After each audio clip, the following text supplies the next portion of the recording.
So the first thing we're going to make sure we have done, we're going to profile each one of these bridge pins. You can get a good shot of that.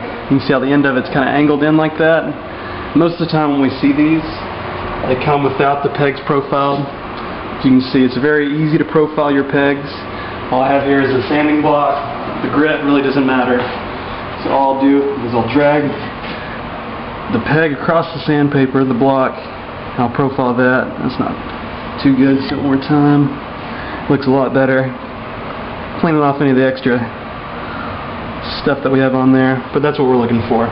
Alright, what this is going to do, when we string the guitar, we want the ball end of the string to end up against the bridge plate inside of the guitar, about like that.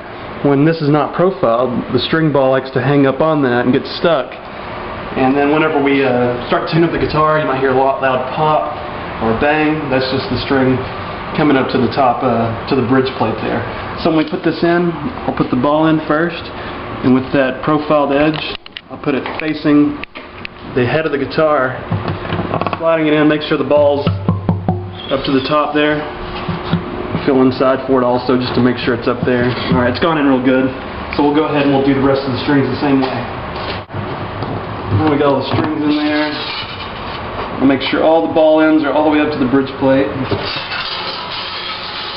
Alright, now when I cut the strings before I put them on, I'll grab, this is just how I do it, how I've done it over the last few years.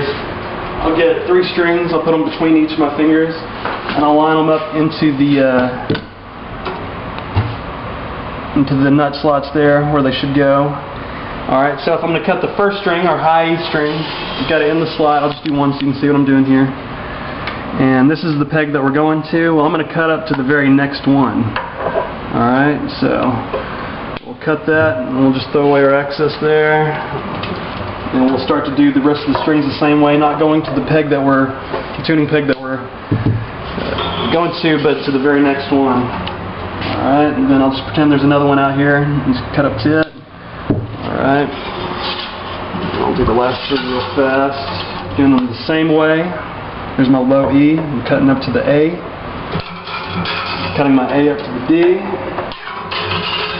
Alright, and the same one, next one the same way. Alright, now we got everything cut. Start with the high E string again. You don't want to get a whole lot of winds on your with your strings. A lot of people come in and be like, oh, my tuners are awful, my intonation's out, I need to fix all this stuff. But then we get the guitar, we see it's got a dozen winds around the peg. You don't want that, that affects your tuning. It makes the string stretch out a lot longer than it has to.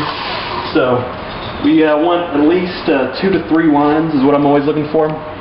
So first I'll start with about an eighth of an inch sticking out past the post. And then first, get this going the right way. Alright. So with about an 1/8 inch sticking out, I'll first loop over the excess string. Alright. And then the next pass will go underneath that. This locks the string into place. This keeps it from slipping. And you might find that it'll still slip, and that just depends on if you had enough excess string sticking out of there. If you don't, you'll find that it slips.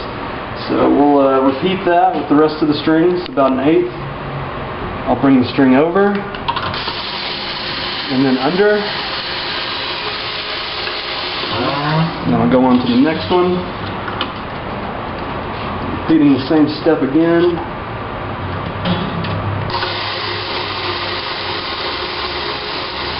Over and under.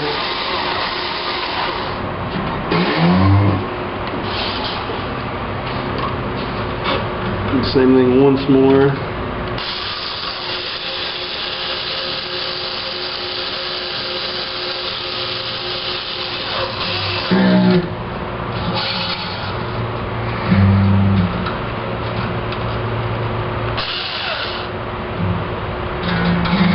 One over, under.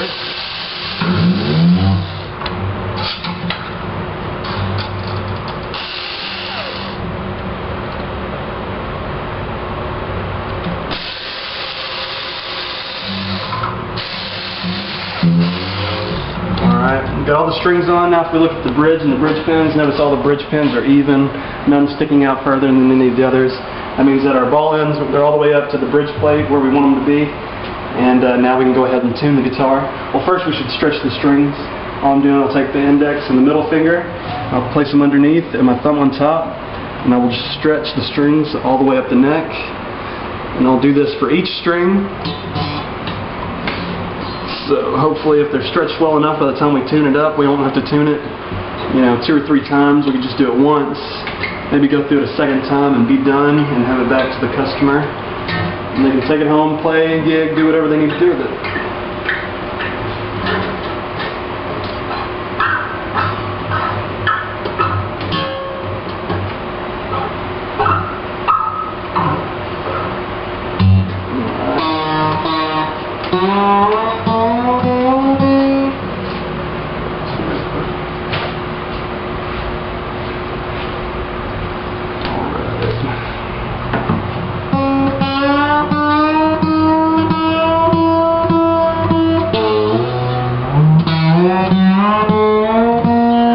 First, I'm not even going to tune the guitar. I'll get it close to each pitch.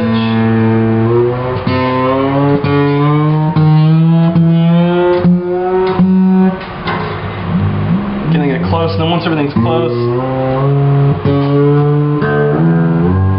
I'll sit down with it, get it in tune, play it a little bit, and make sure it's good before I hand it back over.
Sounds good.